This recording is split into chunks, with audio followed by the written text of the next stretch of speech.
我是老彭。今天来看一下2023年特斯拉的股东大会。第一个重点是，埃隆·马斯克表示，今年特斯拉将交付首批的 Central Box， 并且一开始生产，它应该可以交付25万辆到50万辆。第二个重点是，未来12个月的经济将低迷，许多公司将倒闭，但从长远来看，特斯拉将处于有利的地位。第三个重点是 ，Model Y 将成为全球第一销售量的汽车。第四个重点是，特斯拉重新考虑长期以来反对传统广告的立场，将尝试一些广告。第五个重点是，特斯拉将产生一种新的驱动单位。马斯克表示，与之前的驱动单位系统比较，这种驱动单元需要更少的碳化矽，且不含稀土元素。特斯拉也将在其汽车之中用一种新的低架构，这种低架构需要更少的铜，也就是说成本更少了。好，接下来我们进入特斯拉的股东大会。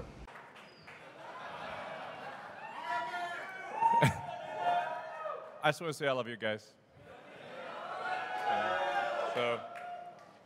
Well, we've got a lot of great news to talk about today. The Tesla team has done an incredible job of executing over the past year, and we have many exciting years ahead of us. So, yeah.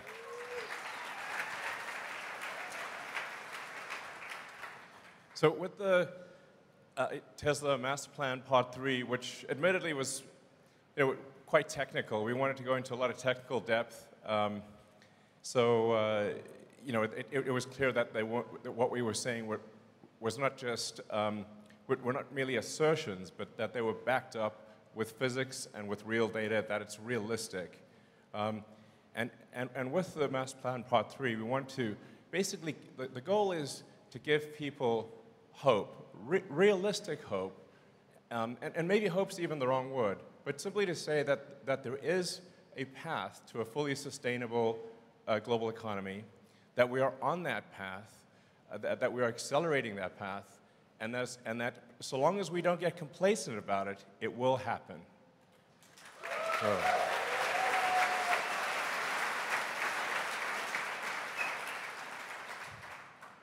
So I'll kind of rush through a recap of the Master Plan Part 3, but some of the salient points are that it will actually take less energy to go sustainable, not more energy.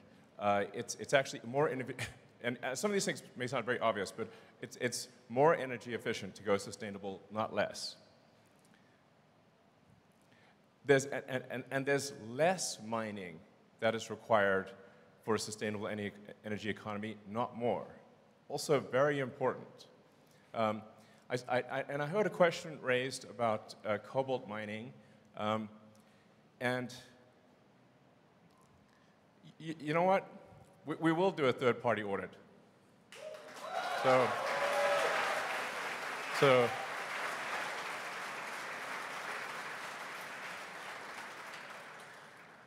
in fact, we'll put a webcam on the mine.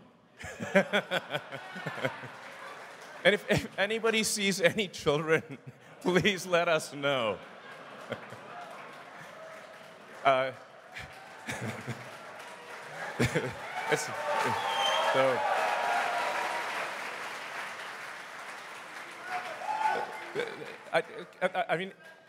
don't want to go off on a tangent too much on that front, but it's very important to appreciate that most of our battery packs are iron-based.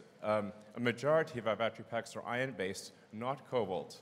And then our other battery packs are nickel-based, not cobalt. The nickel batteries use a little bit of cobalt as a binder, but only a tiny amount. In contrast, your phones all use 100% cobalt. I recommend complaining to the phone manufacturers.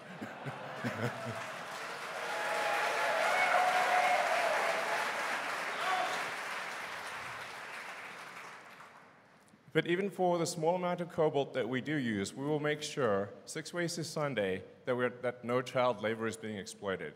Obviously, we're a company that cares a lot about doing the right thing, and we don't want to delude ourselves or delude anyone else. So, yeah, count.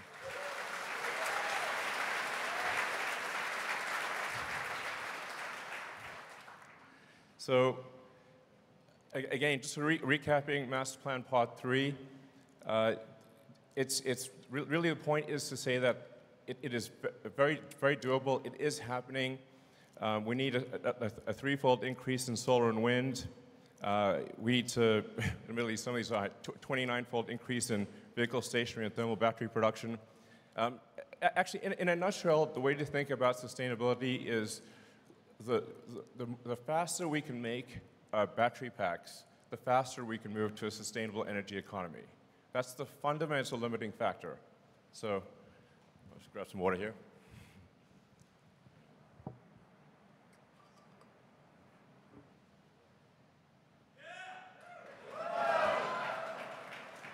So,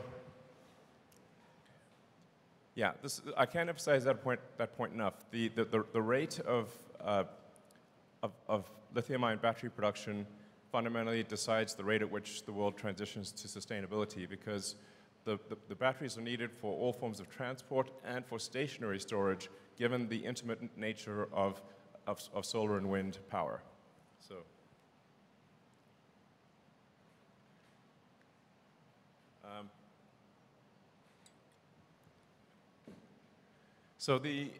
And we do invite people to critique our analysis, because any given analysis is going to be to some degree wrong.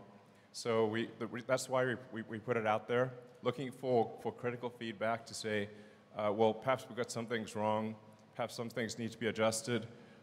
But generally, the feedback we've gotten is that actually our analysis is quite accurate, and we've not seen any rebuttals thus far that would cause us to change our assumptions. So it means roughly 240 terawatt hours of battery pack, or 240,000 gigawatt hours of battery need to be produced, but it'll only take 0.2% of land area for solar and wind. So it's not like we need to carpet the earth with solar and wind. It's just literally a fraction of a percent. Roughly a $10 trillion manufacturing investment, which relative to the global economy is actually a small number. Yeah, roughly 10% of the world economy. I think 10% of the world economy is a small price to pay for a sustainable energy future.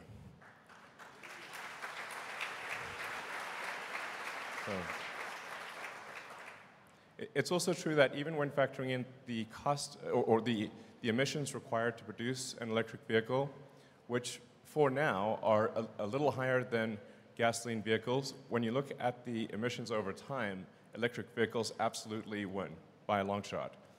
And as we're seeing, the cost and the emissions required to produce an electric vehicle are dropping rapidly over time. And we're going to get to the point where an electric vehicle is cheaper than a gasoline vehicle.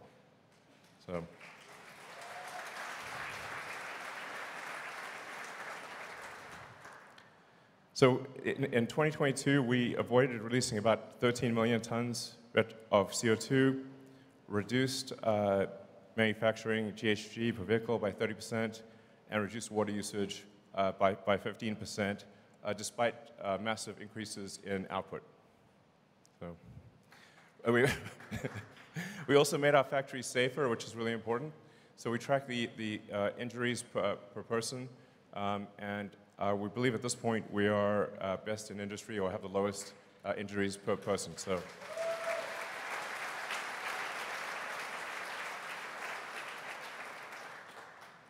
We're now actually quite a big company from a headcount standpoint. This is our direct employment number. So this does not count contractors.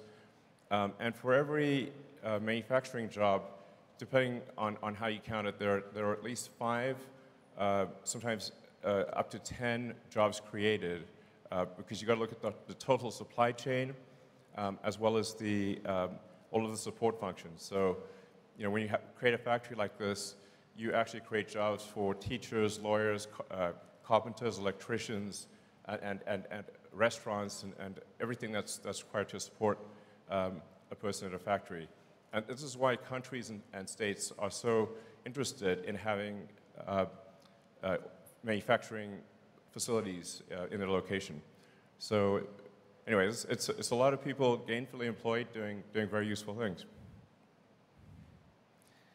We received 3.6 million job applications last year, so and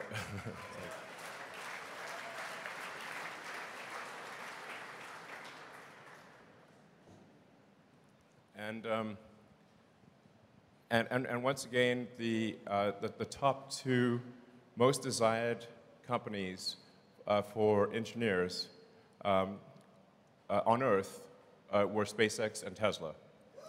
So,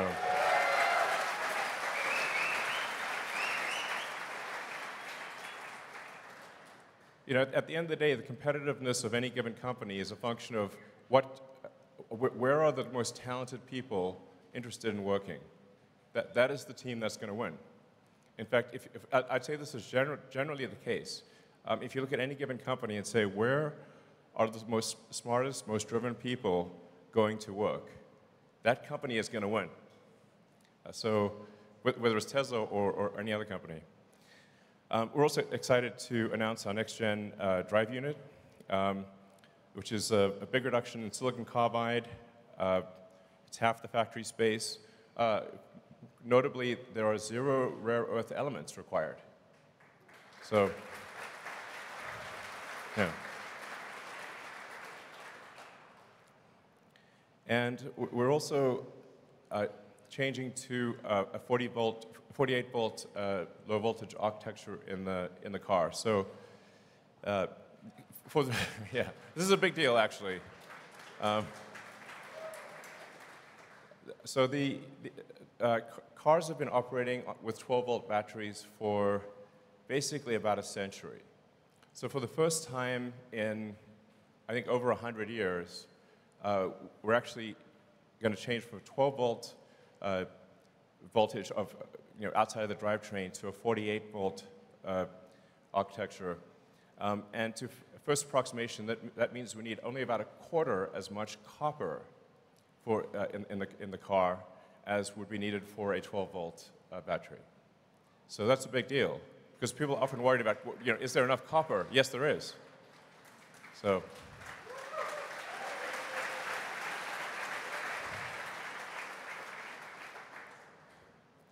And FSD beta is growing hyper-exponentially.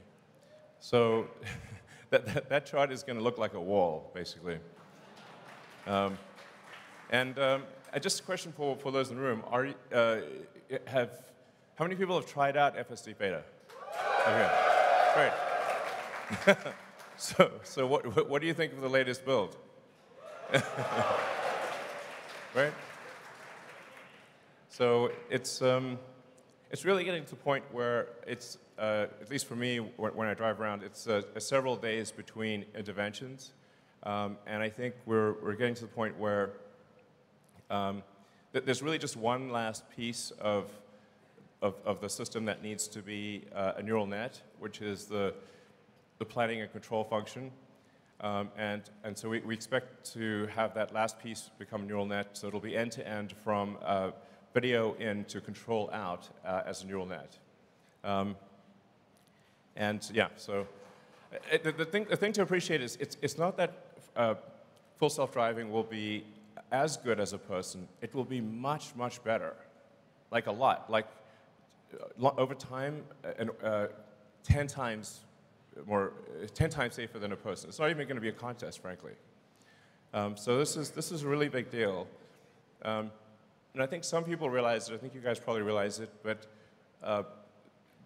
being able to do a software update and have several million cars suddenly go from manual driving to autonomous, I think will be the single biggest asset value increase in history. So.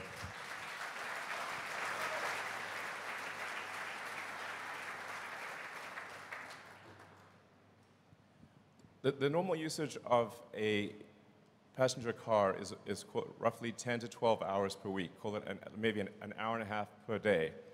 And when you drive around, you see lots of cars just parked in parking lots, because out of the 168 hours in a week, they're using less than 10%, maybe 7% of the hours of the week a car is in use. But once it is autonomous, it can be used probably, I don't know, 50 hours a week, maybe more. So it is effectively a 5-fold increase in the value of a car overnight. I'm actually surprised that so few people realize this, or maybe they just don't believe it's real, but it is. So this is really an insanely big deal. We're also the largest EV maker in the world. So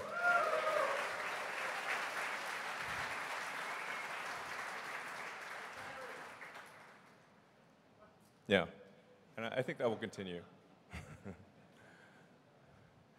And while at the same time being the highest margin of any car maker in the world.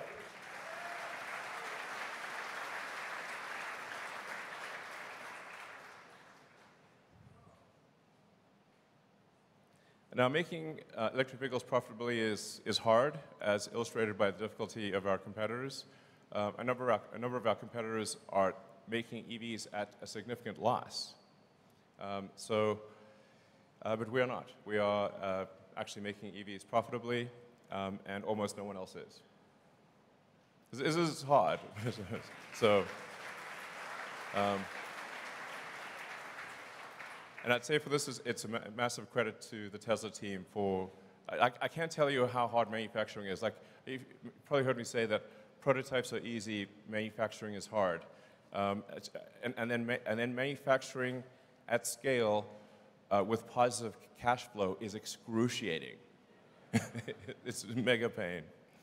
But the Tesla team has done it. So.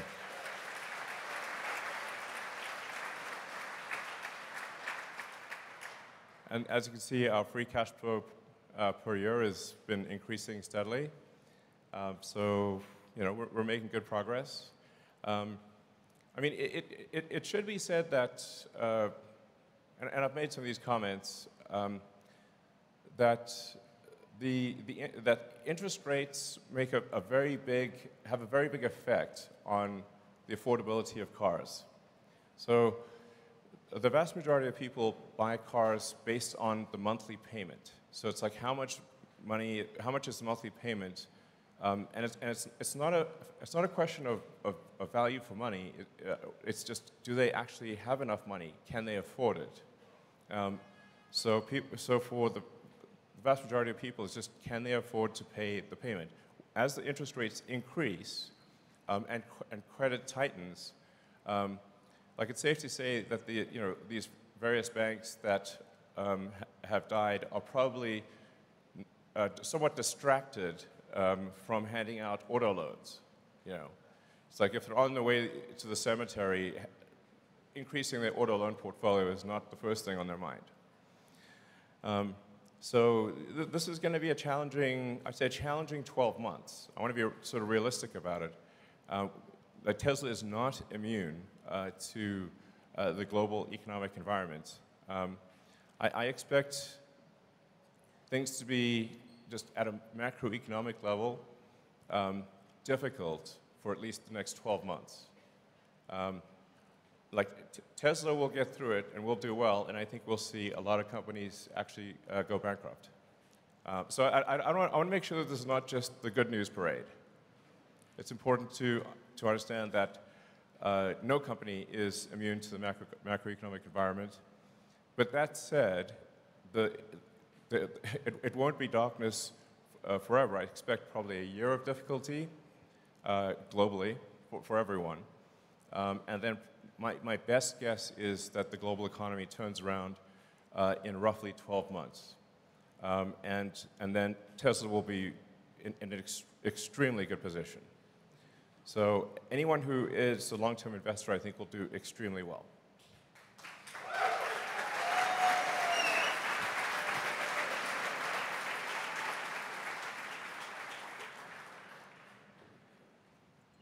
And here I want to give a big shout out to the Tesla internal software team. This is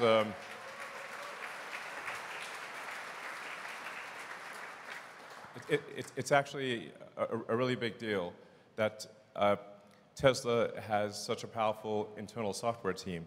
I mean, that software team is responsible for handling the entire customer experience from buying the car, delivering the car, operating the factories, service and support.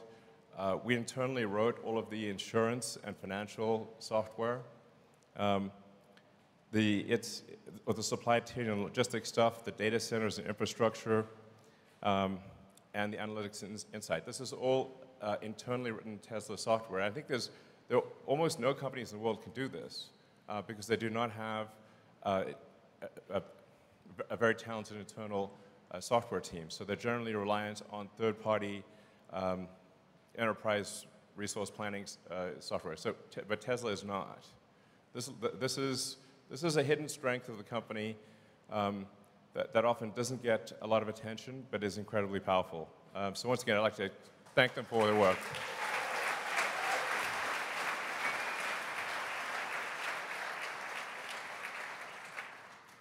And as predicted, we are highly confident that Model Y will be the #1 best-selling car on Earth this year.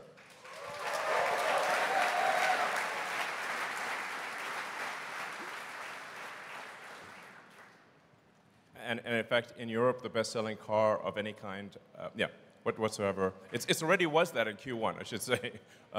It's not like will be, it was that in Q1.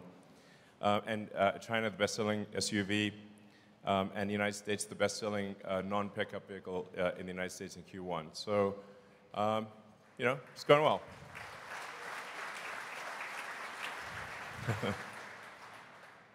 I don't know if this is like the optimal picture, but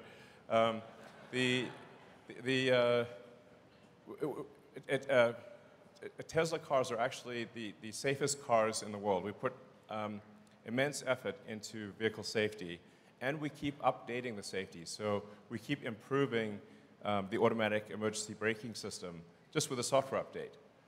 And we keep improving the airbag deployment with software updates. So we close the feedback loop on, like when we see an accident, we analyze the accident, and we say, what can we do from a software standpoint? Because there's actually quite a lot you can do to, first of all, avoid the accident, because the best accident is no accident. And then if the accident occurs, how do we deploy the airbags and the seatbelt pretensioners to minimize the probability of injury? So even for cars that people have owned for many years, we are behind the scenes continuously improving the safety of your car. And there are even some things that I think a lot of people aren't aware of, that we actually have automatic cabin overheat protection.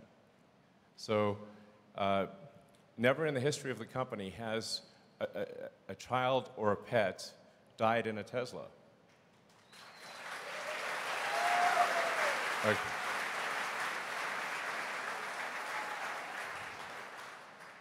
So it's one of those like little known features, but because we have a large battery and we're monitoring things all the time, we can make sure that the cabin temperature never gets to lethal levels, and I think that's a big deal. So, So and then while lots of cars will say they've got like 5 stars or whatever, there's nuance to that. When we did the European NCAP sort of active safety tests, we got the highest scores that they've ever seen. So, yeah.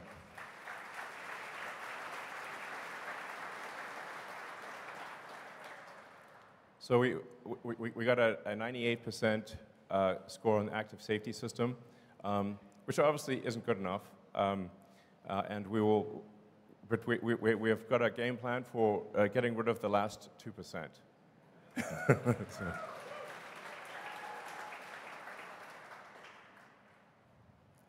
And then it's worth noting things like the total cost of ownership of a Model 3 is now comparable to that of a Toyota Corolla. So.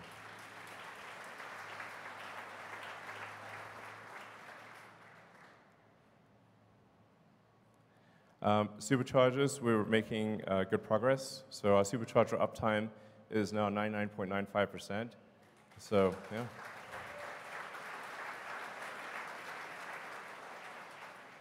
And we have superchargers practically everywhere at this point. Going to Megapack, because this is stationary storage is an important part of solving the sustainable energy problem. And the Tesla Megapack is now more competitive than a natural gas peaker plant. So we have very strong demand for the Tesla Megapack, and we're going to make a lot of them. So, yeah.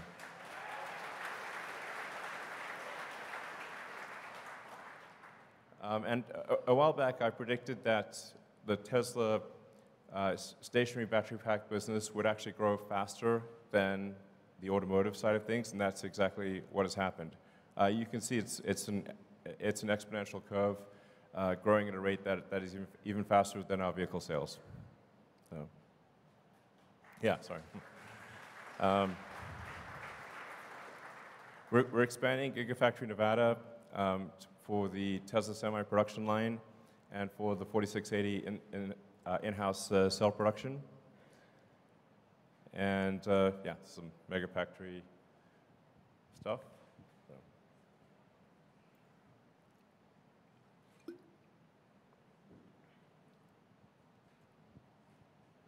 So this is, so we're aiming for 40 gigawatt hours a year, both in California and in China, but I think long term, this will be much greater than this. I mean, I would say I wouldn't be surprised if long term the stationary battery pack activity went well in excess of 500 gigawatt hours per year. So the demand is like quasi-infinite here. So.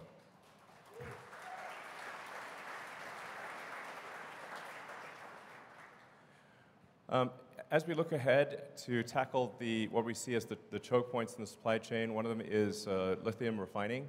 I mean, there have been a few times on Tesla earnings calls where I've said, can someone please just do lithium refining? Because there's just a shortage of it.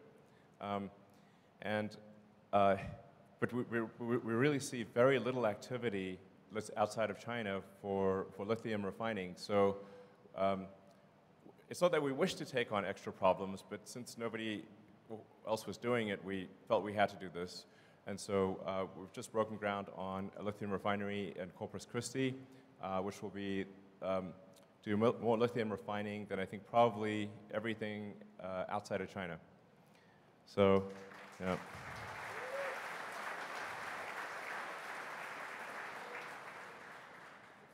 And we've signed a deal for our next Gigafactory in Mexico, Gigamexico.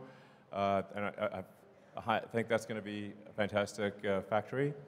So, we're laying the groundwork for ultimately getting to 20 million vehicles a year.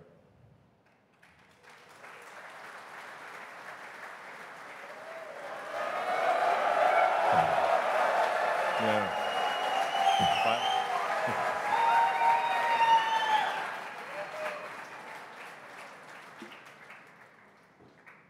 So Cybertruck is a hard car to make.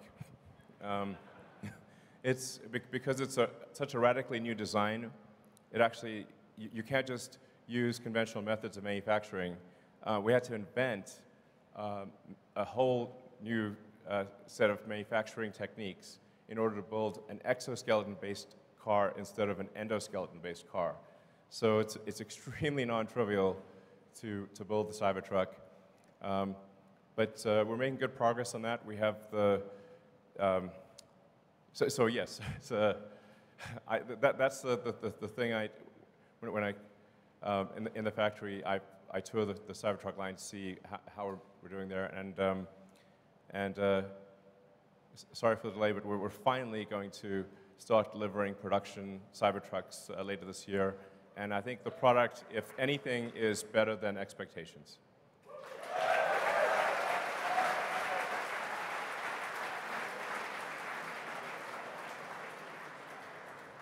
I mean, Cybertruck is the car I will be driving on a day-to-day basis. So, and people always want to know what our next product is. But this is not the time to. We obviously need to have a proper, dedicated product launch.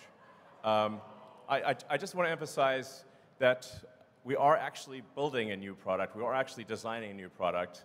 We're not sitting on our hands here.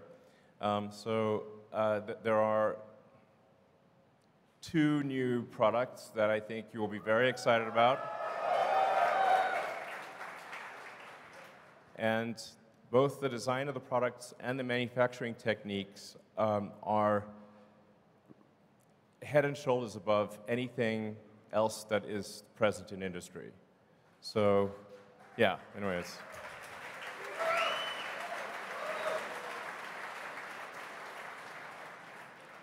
If I were to guess, I would say of these 2 new products, just these 2 new products alone, I would say we will probably make, obviously this is just Elon's guess, so don't sue me.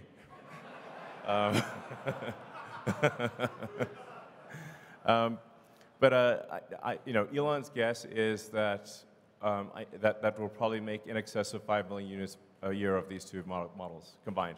So.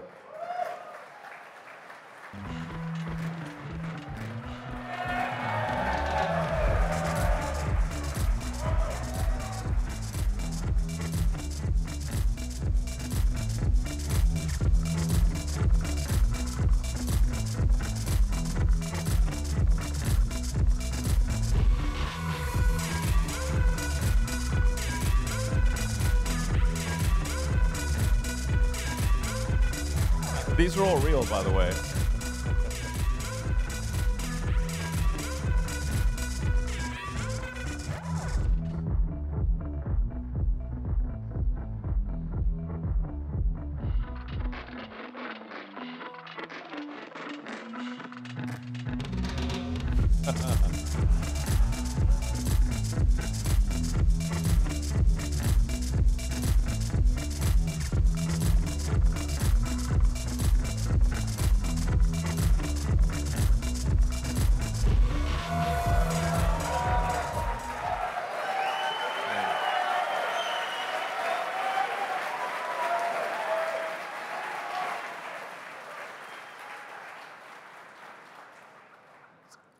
I think the thing perhaps most notable is if you look at the difference between the last time we showed Optimus, and this is a video that was taken basically yesterday, and the Optimus team was up all night making this video.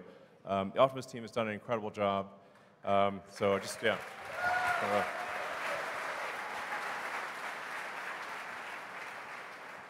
And it's the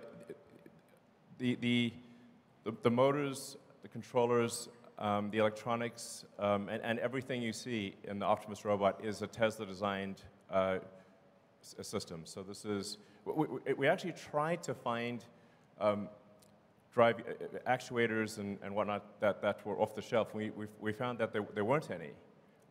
In order to make an effective humanoid robot, you actually have to design the motors and gearboxes and the electronics from scratch, because it's a very different application from anything else that exists.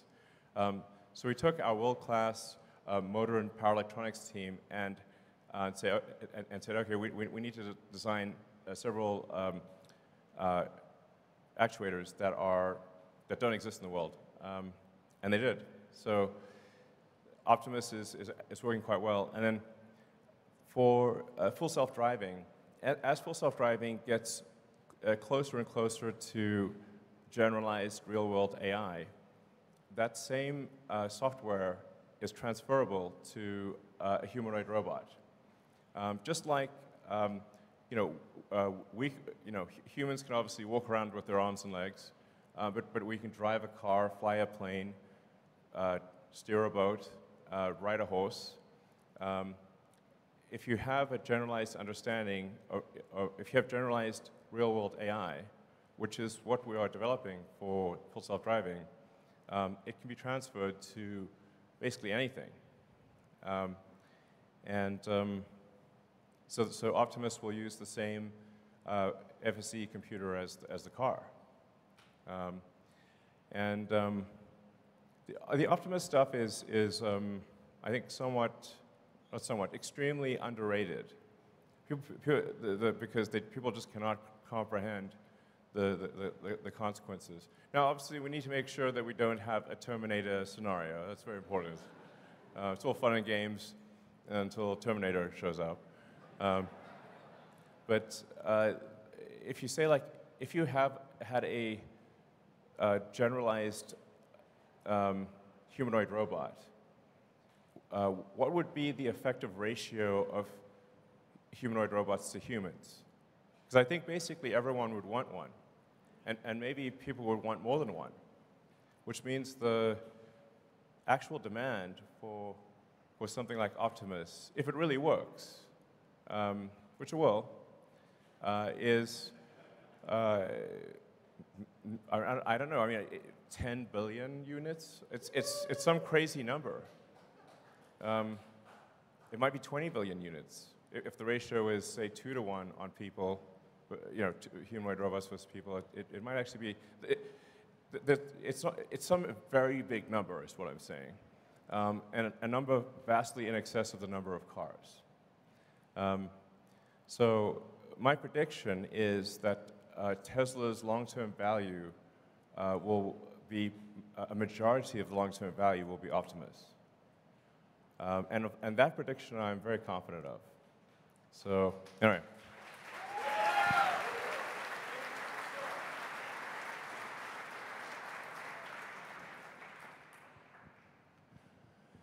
Let's see. So I think with that, we can do questions, perhaps?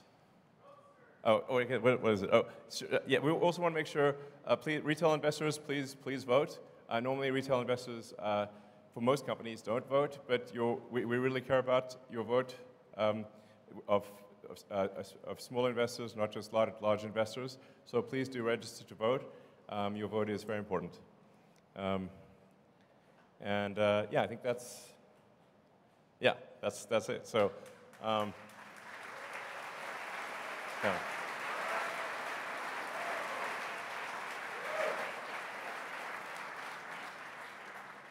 So with that, we can go to ad hoc questions from the audience.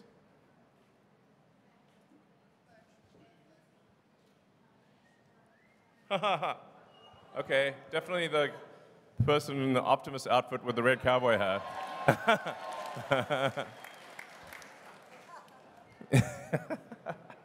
Great outfit.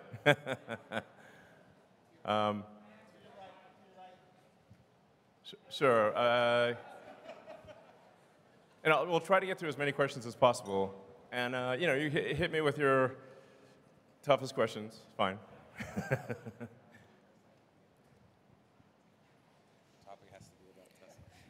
Okay, it is. Hey, Dad, it's your son Optimus. Hey, kid. I wanted to. Do you see it more likely that you guys will have an RV first or a cyber camper?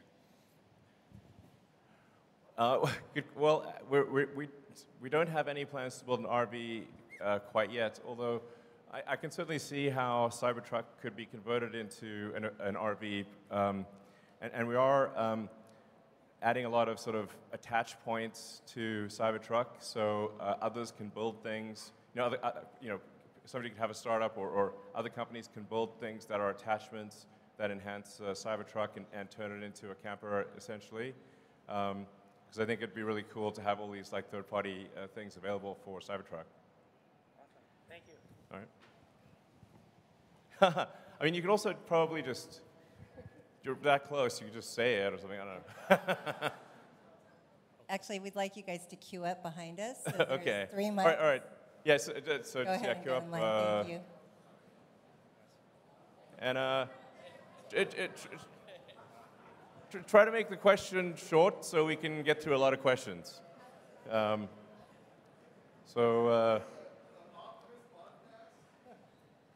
Maybe. Oh, you mean just like a Tesla team doing a podcast about Optimus? Oh, yeah, sure. Yeah, I wonder if maybe we could have sort of like an addendum after the earnings call, which is like a 30 minutes podcast on Optimus or something, like for those who are interested. Okay, I think we'll do that. So, all right. Great. All right. Hey, Elon, thanks for doing this today. It's an awesome event. Thank you. Welcome. Thanks for coming. Hope you guys are having a good time. Yeah, having a great time. I'm pretty confident we have the funnest shareholders meeting by a long shot. Undoubtedly, yeah. It's amazing. So, So I'm really excited about a lot of things with Tesla. It's hard to pick a good question that is going to cover everything. But with the energy side of the business, I think it's hugely underrated. I mean, we've got tons of problems in California with rolling blackouts. Sure. How do you think you can incentivize people, more for solar, battery backup, and we've got the referral program that's been beefed up as well. So, what are your thoughts there? How we can get people on board? yeah, actually, one of the challenges in California and a few other places is that in order to have the Powerwall be like an uninterruptible power supply for the house, we have to actually have a switch that disconnects you from the utility. Otherwise, you just, send energy into the grid, and it doesn't do anything. That's actually been quite difficult with utilities. But I'd like to thank PG&E for recently helping us get approval for installing the backup switch for Powerwall in California, so that people can have uninterrupted power in California. And we're working on that in every jurisdiction. So I'm confident that that's going to be a great long-term situation. And then, as I mentioned, Megapack is growing very, very rapidly. So things are, things are really growing like ridiculously fast on the energy storage front. So yeah, I feel good about that situation. All right, next question.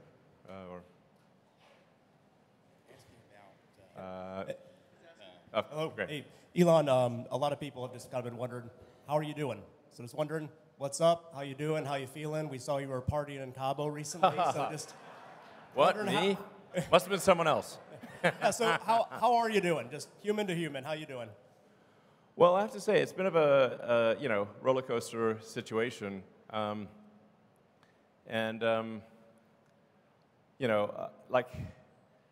It's actually pretty rare for me to be at a party. So that's like the first party I've been at in a while. And actually, wasn't even going to go to it. Then my brother talked me into it. So thanks, Kimball.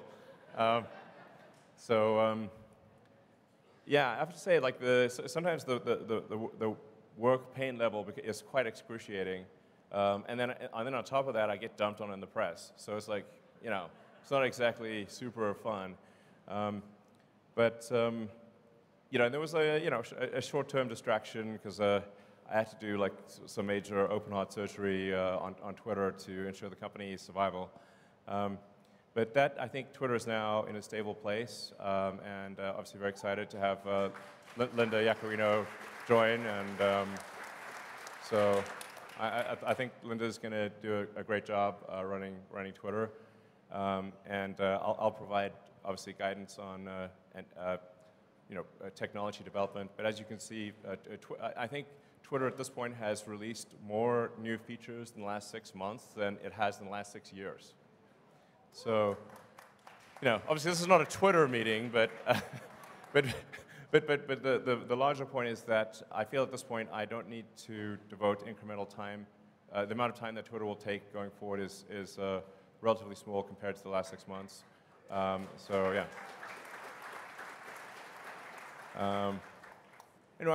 Apart from there's like some macroeconomic things that we can't do anything about. Overall, I feel very good about the health of the companies, and I'm increasingly optimistic about the future. Thanks for asking. It's kind of you to ask. So.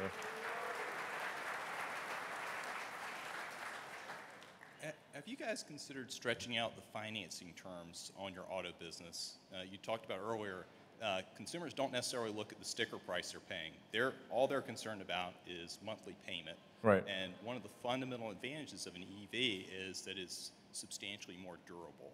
And so would you guys ever consider stretching terms out to 10 years, especially in this rate environment, given the shape of the yield curve? You know, extending the terms out that farther, you'd actually be capturing a lower cost of funds.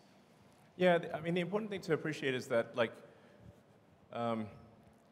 that the vast majority of the financing is from banks. So it's kind of whatever the banks are prepared to do. I mean, this year, I guess we'll do on the order of $100 billion of sales. And we don't have $100 billion in cash to finance that. So the vast majority of it has got to come from, from banks. So it's really the bank's choice of what they're willing to do. And it has been tricky with banks recently because, as I mentioned earlier, if you're a bank and you're not sure whether you're going to be alive or not, it's a pretty big distraction, and increasing your auto loan portfolio is very much a secondary priority. So it's just important to appreciate it's not up to Tesla, it's up to the banks. And there's not some easy solution where you can say have a so-called a captive financing arm, et cetera, because you have to securitize those loans. And the market for securitizing them is weak. There is no, I wish there was an easy path, but there isn't. So, you know, I think it's just important to remember that the economy moves in cycles. And we've had a very long period of upcycle. The next 12 months will be, I think, difficult for everyone. And I think, you know, when Berkshire Hathaway had their annual meeting, Warren and Charlie actually said, like, hey, this year, the Berkshire companies are going to make less money. And you know, they're very well-run organizations, and I think that's just generally true for the economy. So, you know, but it's also important to remember that, you know, there are good times and there are dark times, but then the good times follow the dark times. So,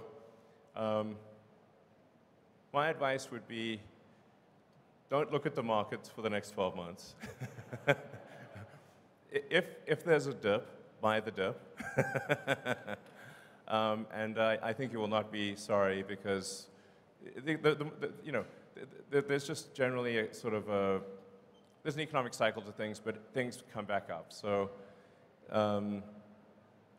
my guess is tough times for a year. Like I said, just my guess. But then Tesla will emerge stronger than ever, and the long term, if you say like net present value of future cash flows, will be incredible, in my opinion. All right. So.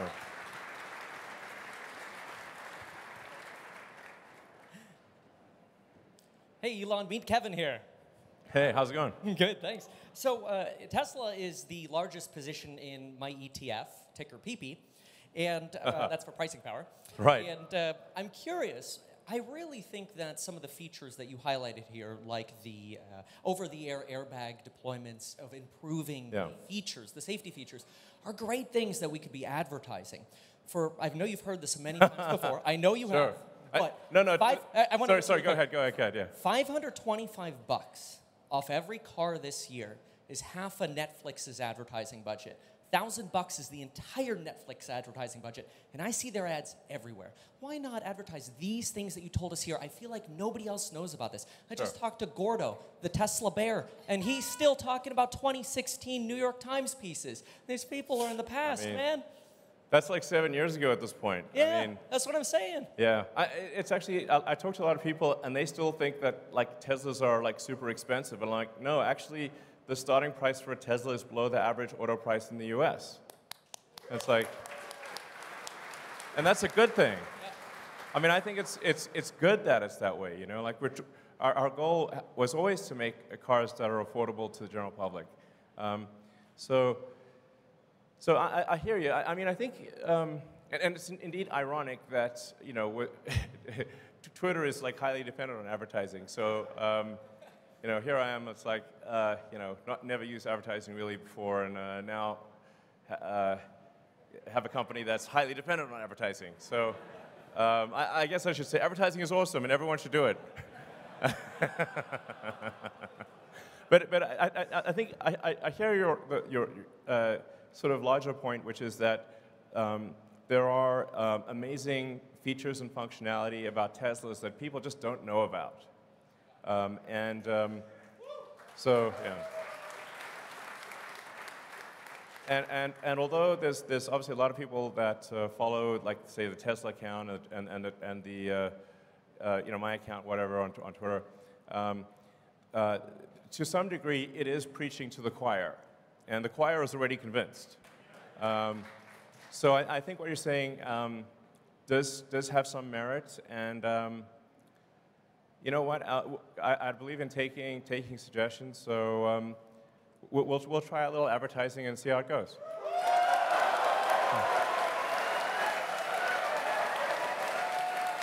Okay. Okay. All right. I wasn't expecting that level of enthusiasm. But okay, it sounds like our shareholders, if I read between the lines, subtle as it is, are saying we should probably do some advertising. Okay, very well. All right.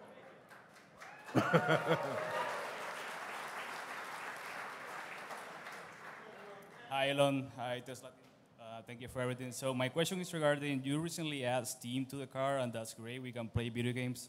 Is Tesla currently developing the ability for other parties to develop apps for the car? For example, if we can buy actually customizable themes for the operating system of the car, I think you can make some revenue there, like that space themes for the car or Lord of the Rings or stuff like that. Do you have any interest in that right now? Well, I mean, the important. So I think the notion of having entertainment apps and whatnot becomes increasingly important as the cars achieve self-driving, because otherwise you can only really play games or watch movies or whatever when the car is stationary. Which if it's charging or whatever, then you can use it. But when it's at the point at which it's full self-driving, I think it's very much about entertainment and productivity. So I think that is something that might make sense in the future. But overwhelmingly, the focus right now for Tesla software, apart from improving safety, is achieving full self-driving, and then getting full self-driving to be much safer than human driving. And then once we achieve full self-driving, I think that there could be a lot of opportunity for apps and whatnot. But even in the car as it is today, for a Model S and X, we've made a sort of a full Steam integration.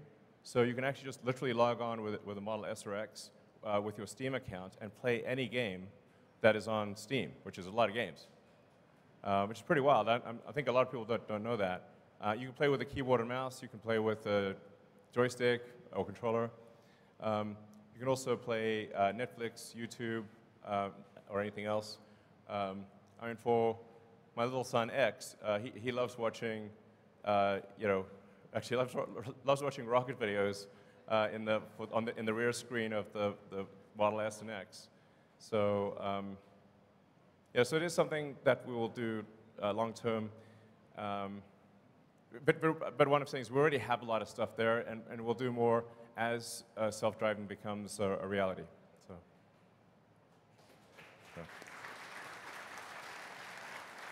Hey, Elon. I'm John, or Dr. Know-It-All on YouTube, and I don't know it all. But anyway, my question is, as you guys move completely or finish the transition in full self-driving from version 1.0 of the software to 2.0, what do you perceive of as the potential stumbling blocks after that? Because it seems like that's the major, kind of step change that needed to happen, and so you're almost done with that, and what happens after that? And also, please let me interview about full self-driving. Like, I'll spend 2 hours talking about just that. So, thank you. Well, one can really think about full self-driving as sort of a march of nines of reliability. So we need to get to the point where the probability of injury is lower than that of the average human driver, and then ultimately probability of injury is much lower. So even at the point at which the car is capable of driving itself, there's still actually a lot of work to do Because every year there's 1 million people that die in auto accidents. And I think probably everyone in this audience has friends and family that have died or been seriously injured in auto accidents. And for there's like 1 million people that die, there's 10 million people roughly that are seriously, like permanently injured. And so it matters that if we can get that down by an order of magnitude, there's like 900,000 lives saved per year, maybe 9 million severe injuries prevented per year. And so that really, I think, morally has to be our primary goal.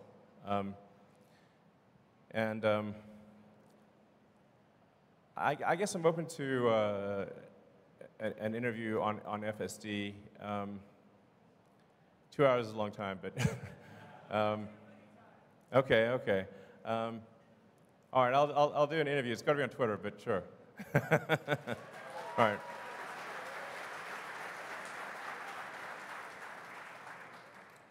Hi, Elon. I'm Josh Phillips, long-term retail investor. My question's about battery-grade lithium supply in the next 10 years. Lithium experts all agree that mines are just not coming online fast enough to meet battery supply. And actually, Drew Baglino pointed this out recently. Some mines take 10 years plus to be permitted. And even GM has actually announced like huge lithium deals that will like secure away supply from the rest of the industry. So what's Tesla's plans to get more supply of lithium at the mine level outside of refining, but also at a deeper level than a traditional offtake? Because as we know, he who controls the spice controls the universe. Sure.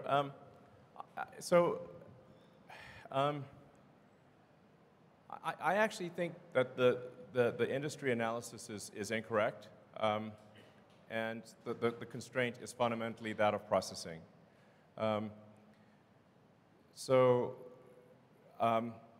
Now our refinery in Corpus Christi that we're building is primarily oriented towards refining spodumene, of which there is a truly vast amount in the world.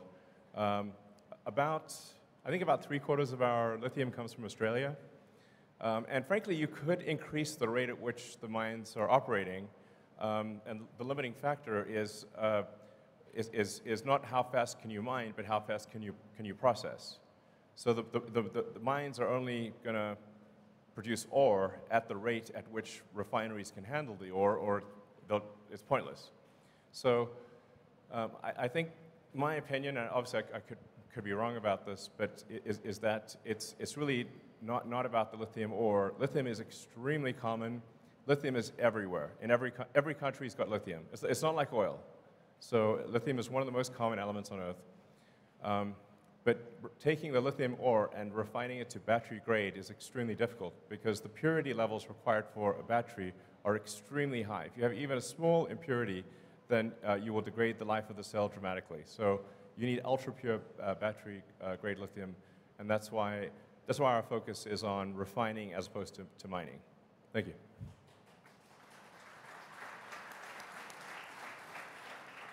Hi, Elon. Thanks. It's a great time here. You spoke about safety in your presentation of the vehicles, and I just want to say I'm thankful to you for building such a safe vehicle because I'm here today with my son. We drove in his Tesla 3 over here that he replaced with the one that he got rear-ended significantly in, and it destroyed the car. But we're able to be here today, so great. Thank you very much. Absolutely.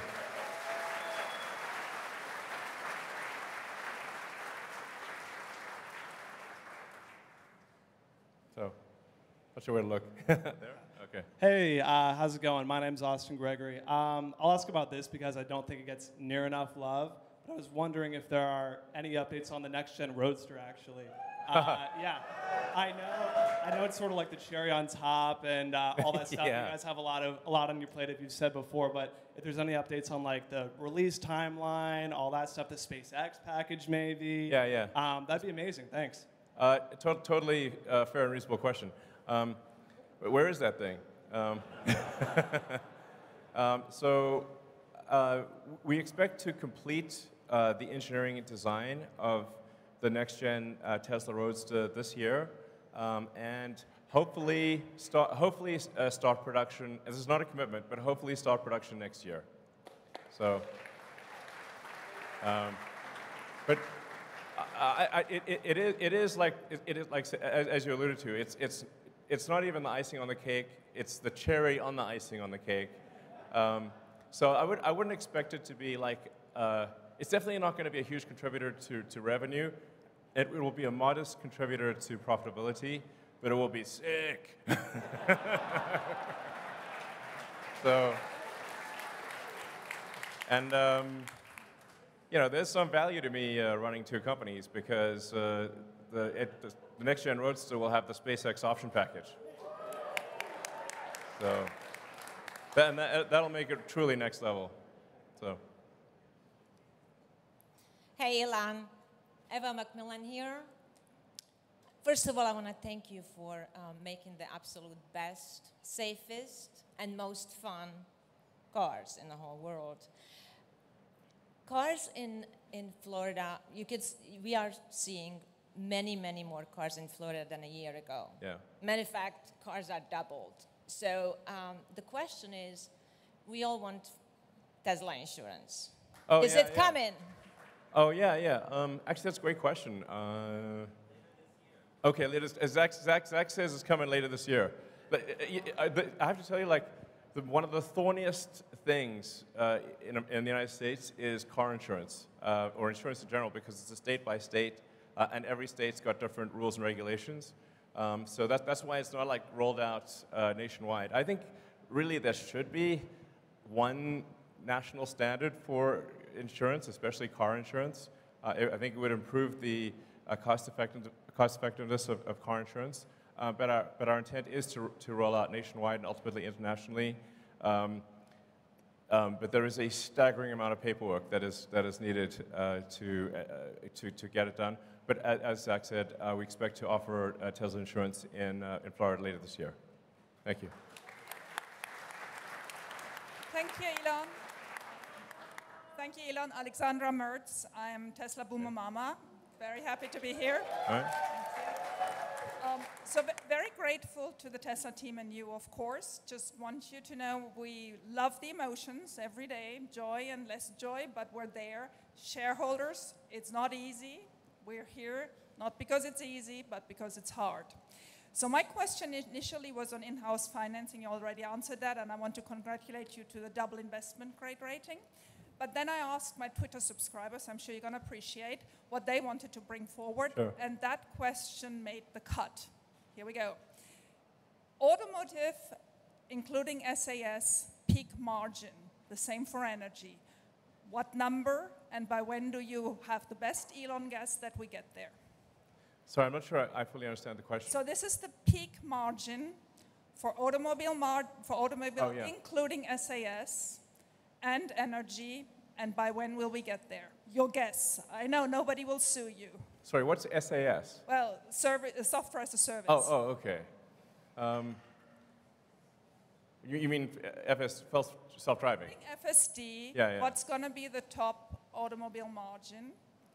Yeah. I mean, what I was saying earlier is that at the point at which you have a truly autonomous vehicle that can drive around with no one in it, the utility of the vehicle, I think, as a rough guess, is probably 5 times what it is today, because people will drive an average of an hour and a half a day, perhaps, so 10 hours a week.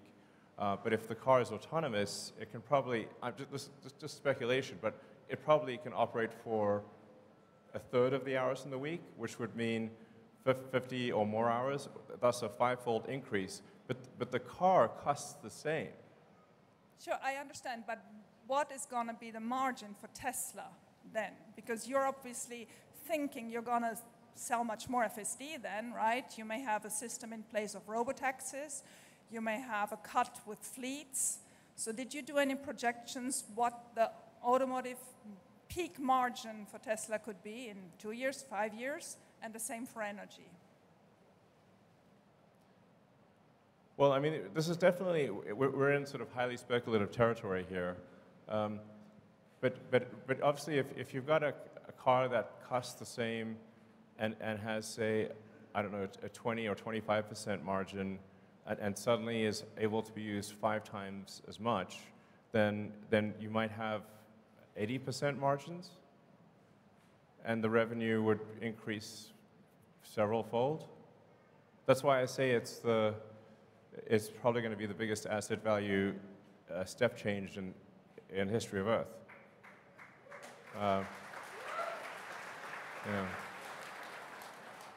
And energy does not have energy just simply does not have such an increase in asset utilization. So I would expect energy to remain at sort of a 25%-ish to 30% margin. All right, so you said ask the tough questions. You're still good, right? Yeah. All right, cool. First of all, though, as a family man, I just want to say there's a couple of things like a loop for tether of a car seat going through the headrest, which would be super helpful. There's a couple other things that would be really nice. The Model Y is the only one you can do that in today. Maybe we could fix that. But when we're thinking about 4680 battery cells, should we be thinking about the efficiency and the performance we're getting today? Or is there some updated timeline path that we could see closer to battery day presented efficiency, performance that we can look to in the future? Well, I think, first of all, it's really important to express the difficulty of, for Tesla to go from nothing to making a battery cell that we aspire to be better than any other battery cell on Earth, even when compared to companies where the only thing they do is make a battery cell, is obviously not a trivial exercise. That said, we do see a path to very high energy density and higher energy density and lower costs than anything else out there. But it's a hard path. It's a very hard path. And normally it would be absurd for companies to attempt such a thing. And no other car company is really attempting to do anything like this in a serious way. So I guess technically BYD, because they started out as a battery company, but yeah, so it's a very difficult thing to do. But I think we are tracking to success in that regard. So. Hey, Elon, first of all, thank you for undoubtedly making the world a better place for my son to live in. Thank you. Kind of you say. Once Cybertruck is fully ramped in Austin, what is the target production? And also, there's some rumors that you're thinking about stepping down as CEO. Please say it ain't so. It ain't so. Yeah.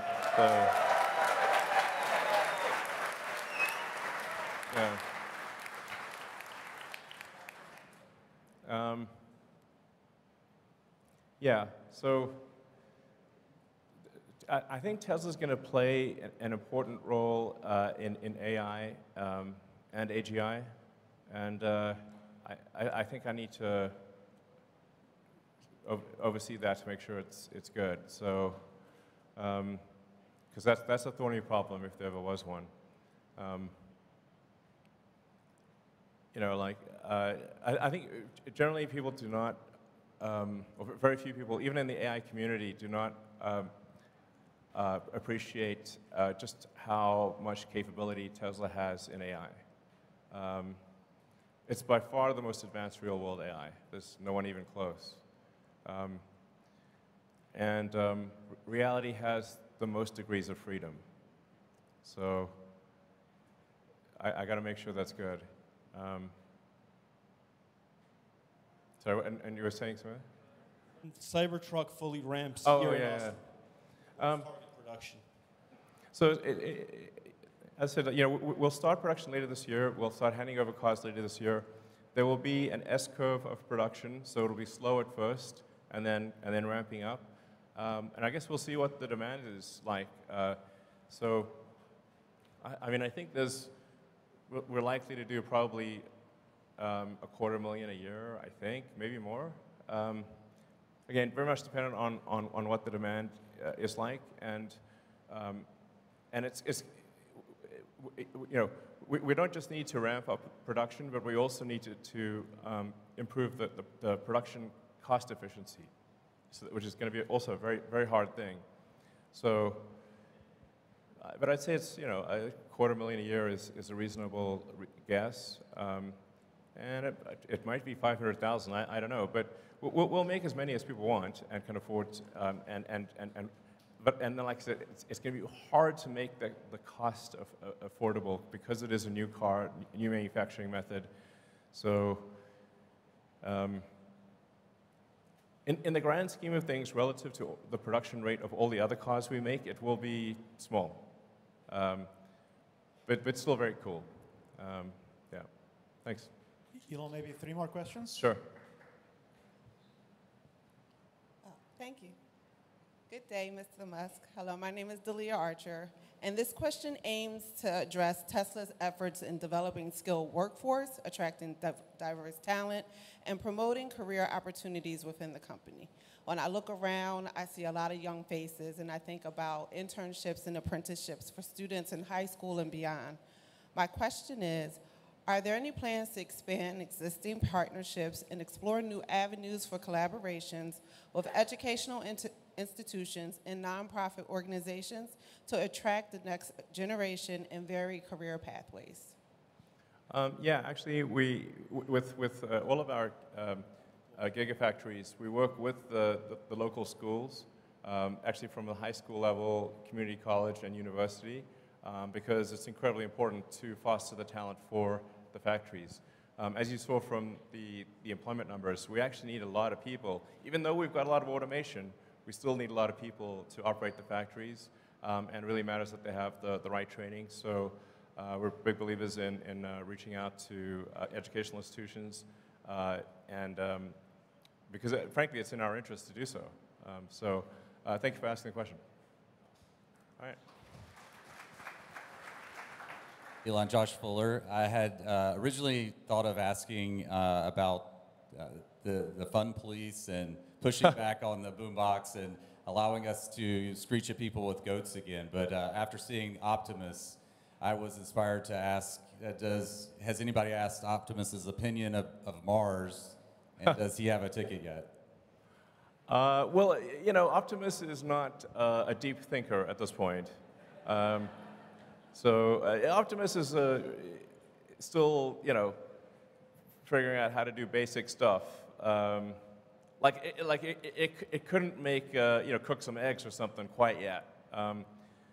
So we need to get Optimus to the point where it has reasonable agility and can do basic things. And we're aiming for it to start off doing simple tasks that are sort of boring and repetitive or dangerous, basically jobs people don't want to do. So that's our goal, and I'm confident we'll achieve that goal. And then we've got to figure out how to make it at scale, make sure that the robot is safe. I think it's going to be very important to have a local means of turning it off.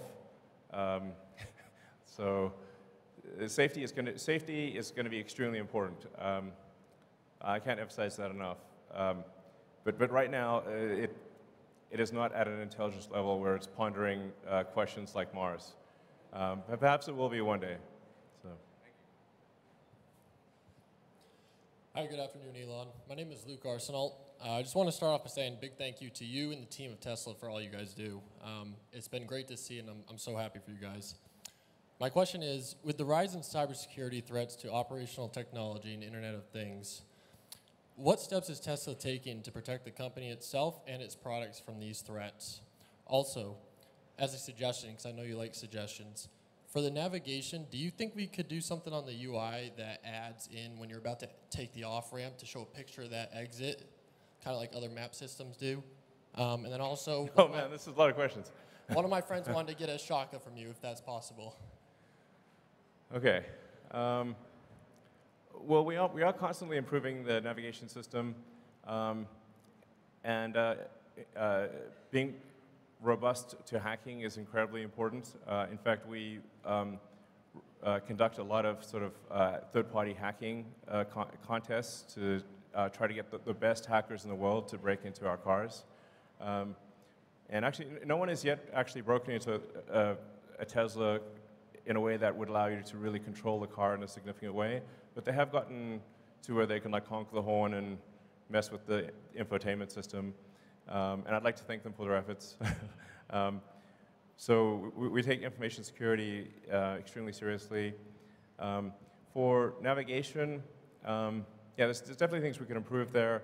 But really, down the road, navigation visuals are not going to matter very much because the car is going to take you wherever you want to go. Yeah. As for pictures, I have to decline, unfortunately, because otherwise, if I say, I actually hate being rude to people. So if I say yes to one person, then it's like selfies for a zillion. You know, it gets kind of crazy. So, but thanks for asking. Maybe we'll take one or two more questions, actually. So, sure. I don't know. Okay, what's your issue? Hello. I had a question on the efficiency. I don't know if you've been paying attention to Aptera, and I was curious if you thought that was a space that you could see Tesla getting into, as far as not just an efficient manufacturing process, but also the actual car itself and range. Or just buy. I'm not super familiar with them, but we have a lot of we have a lot of products to get done. It's not like it's never a shortage of ideas. Ideas, frankly, I find ideas to be somewhat trivial, but the execution of the idea is extremely difficult. And as I said, like prototypes are easy, production is hard. Production and cash flow positive is excruciating pain that you like at a level you cannot believe. So it's not product ideas; they're irrelevant. That's what I think of them. It's sort of like the idea of going to the moon. That's not that's irrelevant. Getting to the moon is the hard part. So, okay. So maybe one last question. Yeah. Elon, John Lopez from Orlando here. I've got two things for you real quick. The first one is with rideshare being a growing thing, especially with Tesla owners, are we going to get a guest mode option available for that?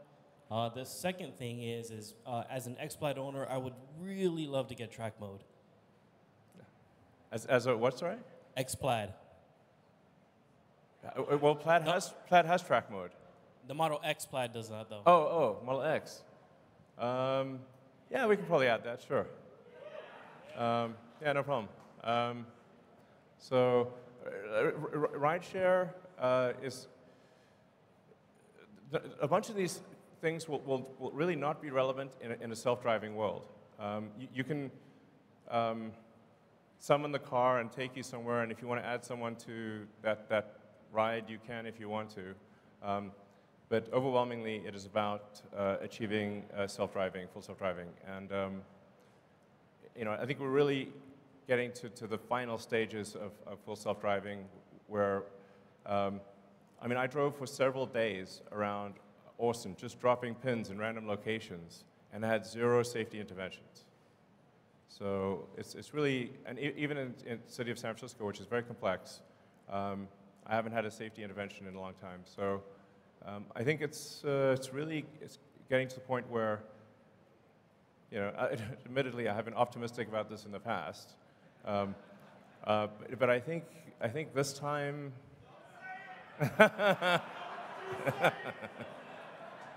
All right, I won't say it. All right, fair enough. All right.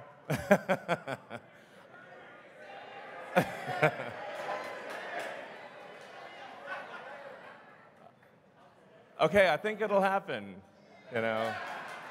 So, all right, you want one last question? Sure.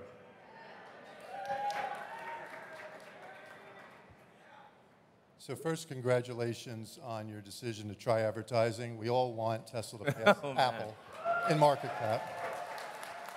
I didn't realize people wanted it that much. Okay. It's good that a lot of people agree. So earlier this year, you cut prices on everything, 15, 20%.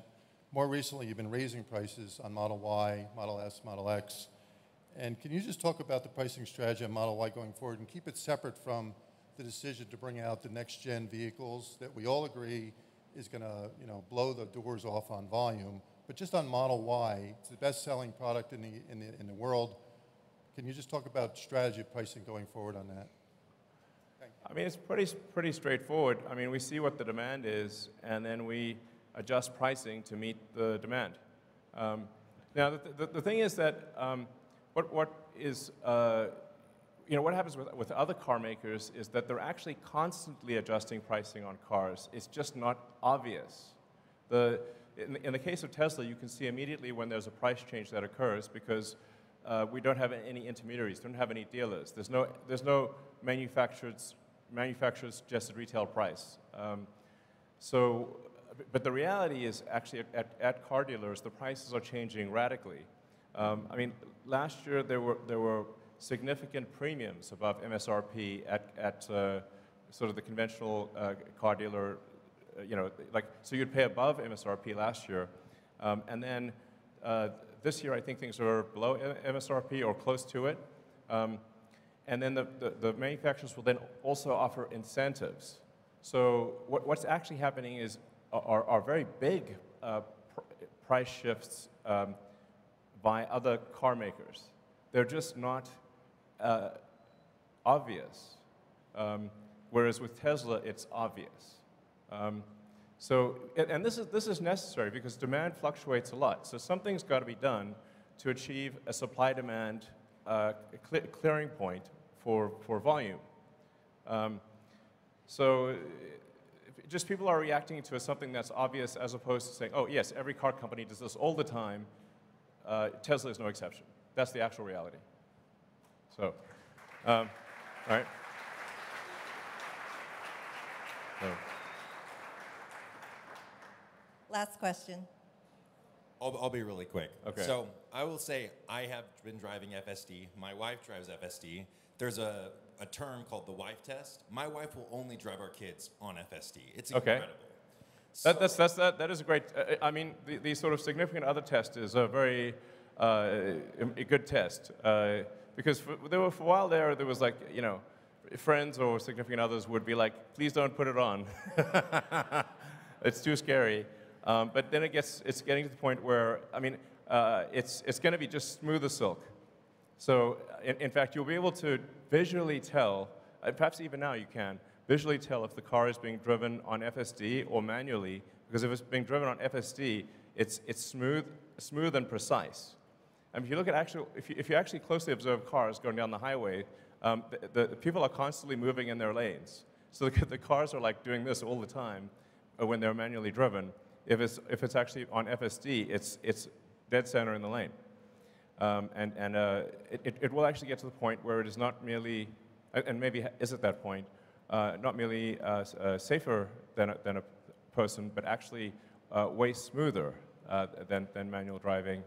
I can't say enough about the profundity of full self-driving. It is just one of the biggest changes in history that will occur. It's not some feature. it's like a profound. It's really as profound as electrification. And that we already have millions of the cars on the road that will literally achieve this with a software update. I mean, that's like head exploding emoji, I think probably a lot of people in this room realize it, but most of the rest of the world doesn't. Yeah, so.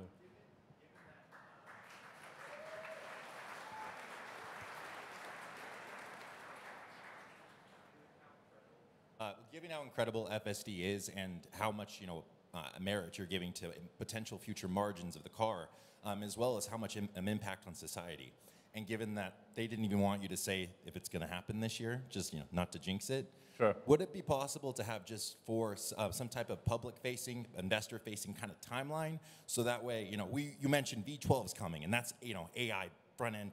Could we just see kind of a timeline on this is the version we're at? These are the things we're working on, and this is when we're, ETA. So we can kind of see that in real time instead of maybe Elon time. No, so the thing that's been, really difficult with full self-driving is that it very often seems like it's about to happen until you realize that you're actually at a local maximum and that you need to re-architect elements of the software to get out of the local maximum to then a higher local maximum. So it's been this sort of series of logarithmic curves. And that's why it's been like, it seemed like, oh, if you just extrapolate this on a straight line, it gets to self-driving, except that it's not a straight line, it's a logarithmic curve, and it sort of, and you start hitting these like local maximums where you'll sort of asymptote to a certain capability and then have to re-architect things. So now I think we're finally at a high enough local maximum, or will be this year, where to the point where it is, I think, probably safer than a person, meaning the probability of injury on average will be better than a person, even if someone pays no attention to the car. It is worth saying that right now, for human supervised Tesla full self-driving, it is dramatically safer than manual driving. It's like, I think like 4 times safer, maybe more. So it is already a massive safety improvement to have human supervised FSD right now. And I think we will get to the point where we're always going to be in some amount of local maximum, but I think that we'll be in a local maximum that exceeds human level safety this year. Yeah, but I guess we'll see. So anyway, I want to thank you all for coming, and so.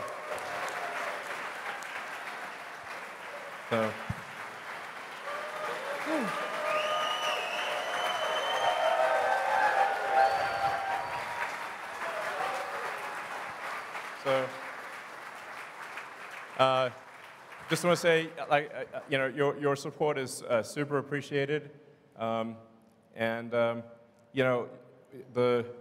I say, a friend in need is a friend indeed, and supporting Tesla when the chips are down, those are the real friends, and you're them. So thank you.